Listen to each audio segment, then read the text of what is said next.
Salut à tous, aujourd'hui on se retrouve pour l'épisode numéro 119 de l'After Zapping Match. On va débuter avec une déclaration de Gustavo Poyet, le nouvel entraîneur des Girondins de Bordeaux. Il nous dit: j'ai tout de suite demandé si Malcolm restait ou pas.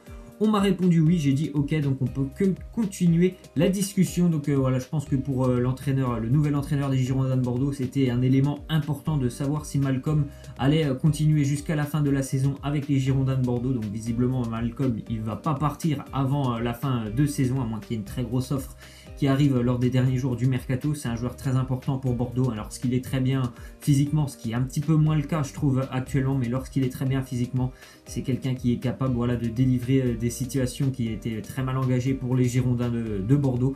Voilà, je pense qu'ils vont devoir vraiment compter sur un excellent Malcolm jusqu'à la fin de saison pour essayer d'atteindre leur objectif. Je pense que l'objectif de Bordeaux maintenant, ça doit être le maintien, étant donné la période assez délicate que vivent les Girondins. Ensuite, on voit une déclaration de Kurzawa. Il nous dit: ma prestation, je la juge comme ma vie en ce moment.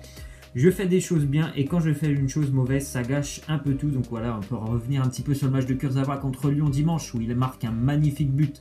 Une reprise vraiment magnifique. Je pense qu'il y a des attaquants qui l'auraient mise au-dessus, cette reprise. Et Kurzawa, qui est lui latéral, il la met vraiment magnifiquement placée en dessous de la barre. Elle part à une vitesse incroyable. Le gardien ne peut absolument rien faire. Et par contre, on peut revenir aussi sur le deuxième but de Lyon.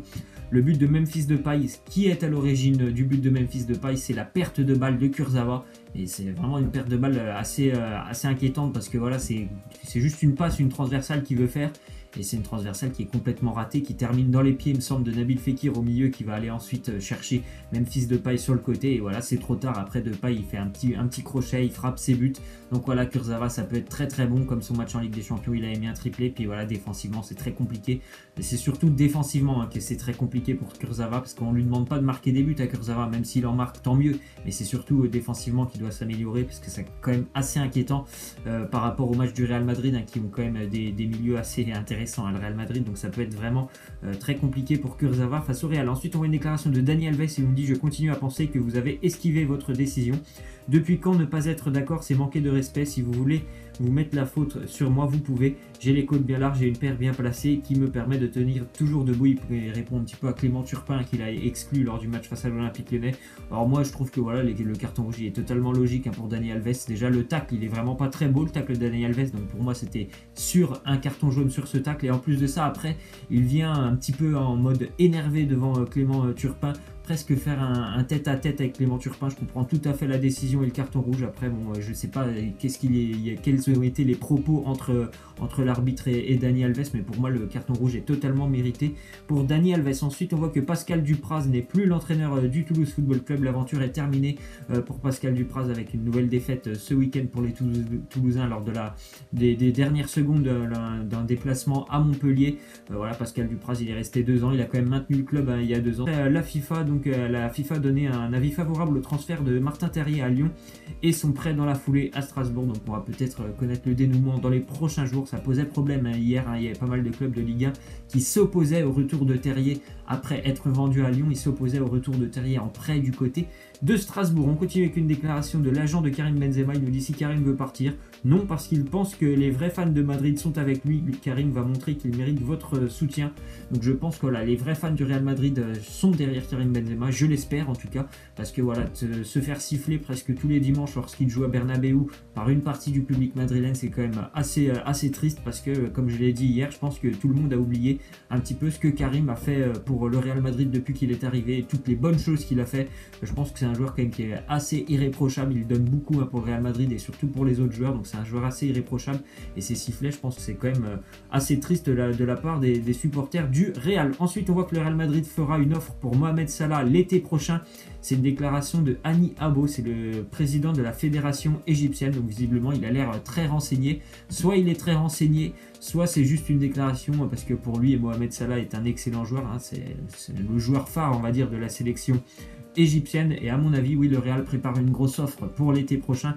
Après, je ne sais pas que ça sera sur quel joueur. En tout cas, ça pourrait être Mohamed Salah. On continue avec la Juventus qui a battu le Genoa hier 1-0. C'était le dernier match de cette journée de Serie A.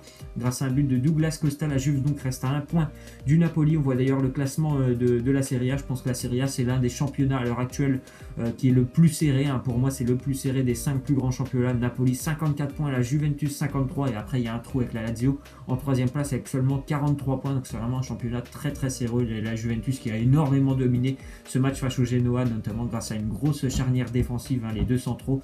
Chiellini, Benatia, c'est vraiment pour moi l'une des meilleures charnières à l'heure actuelle, peut-être avec la charnière aussi du Barça. On continue avec une déclaration de Stefan Lichtsteiner, le latéral de la Juventus. Il nous dit peut-être que Buffon va rester pour une année de plus. On espère, car c'est le meilleur gardien de l'histoire. C'est vrai que c'est un des meilleurs gardiens de l'histoire. Après, certainement, c'est le meilleur gardien de l'histoire de la Juventus. S'il parle de l'histoire de la Juventus, c'est certainement aussi l'un des meilleurs gardiens de l'histoire du football. Après, on sait tous que Buffon, normalement, il doit prendre sa retraite à la fin de l'année. Voilà, on ne sait pas trop, parce qu'on sait que voilà, quand tu es amoureux du foot comme les Buffon, que tu as quand même un certain âge et que tu continues à être à ton meilleur niveau, tu te dis toujours à la fin d'année, pourquoi pas une année de plus. En tout cas, lui, il avait fait une déclaration, il avait dit, voilà, normalement, ça va être ma dernière année, à moins que la Juventus remporte la Ligue des Champions.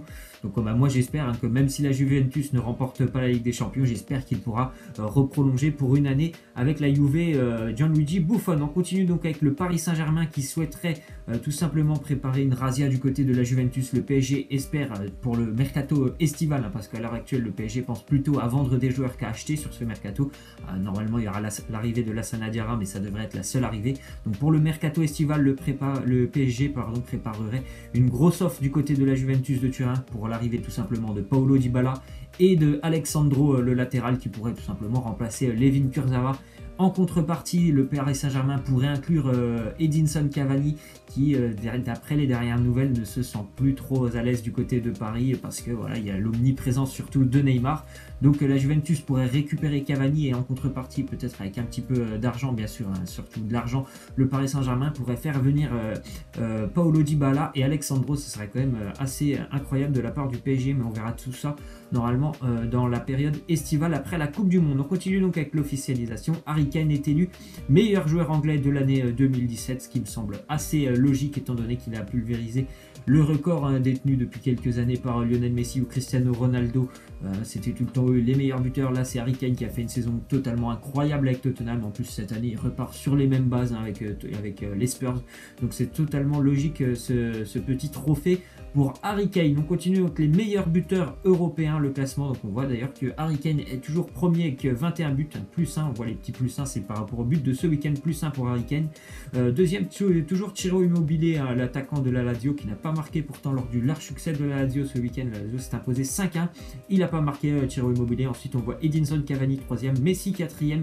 On voit deux joueurs de Ligue 1 ensuite en 8e et 9e place, Falcao et Nabil Fekir. Ensuite on voit une petite déclaration d'Eden Hazard. Il nous dit: mon père dit parfois des bêtises, je suis concentré sur Chelsea, j'ai encore 2 ans de contrat et je suis heureux ici comme je l'ai déjà dit. Je veux finir cette saison et nous verrons ensuite, mais je suis heureux ici. Donc ça fait un petit peu tâche par rapport aux déclarations de son papa il y a peut-être un mois de cela. Son papa avait dit tout simplement qu'Eden Hazard n'allait pas prolonger avec Chelsea et que ça serait normalement un transfert pour lui du côté du Real Madrid. En tout cas il était prêt à aller du côté du Real au mercato estival. Donc visiblement pour Eden Hazard c'est plutôt pour le moment, on parle surtout des rumeurs d'un nouveau contrat pour lui du côté de Chelsea, et le Real Madrid ça s'éloigne un petit peu parce que voilà, ces déclarations ça fait vraiment tâche par rapport à celle de son papa. Ensuite on voit une nouvelle fois que l'agent d'Edin Dzeko, je vous en ai parlé hier, il va s'envoler aujourd'hui pour Londres tout simplement pour s'entretenir avec les dirigeants de Chelsea pour essayer tout simplement de transférer Edin Dzeko du côté de Chelsea. Peut-être comme hier je vous l'avais dit, ça fera que Michy Batshuayi va aller du côté de Rome et que la Roma va aussi vendre Emerson, ou alors tout simplement il y aura seulement le transfert d'Edin Dzeko. On continue donc avec Manchester City qui négocie avec le Shakhtar Donetsk pour le transfert de Fred. Encore une fois ce sera pour le mercato estival. Fred, le brésilien du Shakhtar Donetsk, un joueur énormément doué et sur le plan technique ça pourra se faire certainement au mercato estival. Fred il a quand même joué lors des 2 matchs du Shakhtar face à City cette année. C'est un petit peu là que Manchester City l'a repéré et a repéré qu'il y avait vraiment un potentiel intéressant chez ce joueur. On continue donc avec Robinho qui est arrivé en Turquie afin de s'engager avec Sivasspor. Robinho âgé de 33 ans Je sais qu'il a toujours des démêlés avec la justice, normalement c'est la justice brésilienne, mais visiblement il va pouvoir s'engager avec le club de Sivasspor, club qui est classé au milieu de tableau de la Super League turque. Ensuite, on voit que Robin van Persie revient du côté du Feyenoord. Le Feyenoord qui vit une saison assez compliquée après le titre l'année dernière. Le Feyenoord est actuellement, je crois, 5e ou 6e aux Pays-Bas. C'est le retour pour Robin van Persie dans son club formateur. Il a débuté sa carrière pro du côté du Feyenoord. Et on va terminer avec la question de fin. Vous voyez ces 4 équipes, on va pas parler des joueurs, on va surtout parler des équipes. Les 5 équipes, pardon, entre Tottenham, Chelsea, United, Liverpool et Arsenal, qui va terminer dans le top 4 de la Première Ligue. Donc pour moi, l'équipe qui est à exclure, c'est bien sûr Arsenal, qui pour moi, encore une fois, va rater la Ligue des Champions l'année prochaine. Vous pouvez me laisser en commentaire si pour vous c'est aussi Arsenal qui va être éjecté du top 4 de la Première Ligue. Voilà, c'est la fin de ces After Zap Images. J'espère que ça vous aura plu. N'hésitez pas à lâcher des likes, à vous abonner. Moi je vous laisse et je vous dis à la prochaine. Ciao.